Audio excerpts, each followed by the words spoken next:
அந்த நிகழ்ச்சிக்கு கிடைத்த மிகப்பெரிய பாராட்டு எது உங்களுக்கு? சுஜாதா வந்து என்னோட ஆதர்ஷ எழுத்தாளர் சார். யாருக்கு இல்லை?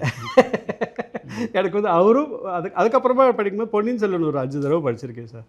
அது அப்புறம் சுந்தர ராமசாமி அவருடைய எழுத்துக்கள் படிக்கும். இந்த மாதிரி புக்ஸ்லாம் படி அப்படின்னு சொல்கிறது இவர் சொல்வார். சிஜே பாஸ்கர் சார் நிறைய படிப்பார். ஓ, அவர் அந்த படிக்கும்போது இந்த புத்தகம் படி, அது படித்தா தம்பி இது படி அது படிலாம் சொல்வார். அப்புறம் வந்து கி ராஜநாராயணன் புத்தகங்கள் இவங்க எல்லாரோட எழுத்துக்களும் படிப்பேன். ஆனால் எனக்கு என்னமோ ஸ்பெஷல் சுஜாதா சார் வந்து அவர் ரொம்ப ஸ்பெஷல். அவர் வந்து என்ன பண்ணுவார், ஒவ்வொரு வருஷமும் ஒவ்வொரு துறையிலையும் ஒரு டாப் 10 அப்படிங்கிற மாதிரி பண்ணுவார். தொடர்ச்சியாக ஒரு 4 வருஷத்துக்கு அவரோட அந்த டாப் 10ல் சிறந்த தொகுப்பாளர் ஆண் விஜயசாரதி, சிறந்த நிகழ்ச்சி நீங்கள் கேட்ட பாடல், 4 வருஷத்துக்கு வந்தது சார். எனக்கு அது எனக்கு அது ரொம்ப நான் ஃபோன் பண்ணிவிட்டு அவர் தான் எடுக்கிறேன்னு தெரியாது. வணக்கம், நான் விஜயசாரதி பேசுகிறேன், சுஜாதா சார் இருக்காங்களா? சொல்லுங்கள் விஜயசாரதி, நான் சுஜாதா தான் பேசுகிறேன். எனக்கு என்ன பேசுறதுன்னு தெரில. இல்லை சார், நான் உங்களோட பிக்கஸ்ட் ஃபேன் சார்.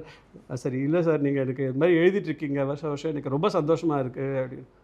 ஓகே, இல்லை நீங்கள் உங்களோட உச்சரிப்பு எனக்கு பிடிக்கும், தமிழ் உச்சரிப்பை நீங்கள் ரொம்ப தெளிவாக சொல்கிறீங்க, வேகமாக பேசினாலும் அது புரிஞ்சிக்கிற மாதிரி சொல்கிறீங்க, உங்களோட நினைவாற்றலும் எனக்கு அது பிடிச்சிருக்கு அப்படின்னு சொல்லிட்டு அது ஒரு பெரிய விஷயம்.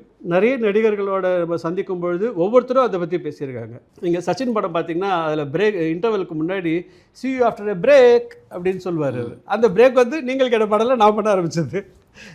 ஸோ இதெல்லாம் குட்டி குட்டி ஒரு ரெக்கக்னிஷன் ஆகி அவர் வந்து மிஸ்டர் விஜய் அவரும் கேட்டிருக்காரு இன்டர்வியூ பண்ணதுக்கு முன்னாடி, நீங்கள் பின்னாடியே நடக்கிறீங்க அப்படின்னு சொல்லி அவர் கேட்டிருக்காரு.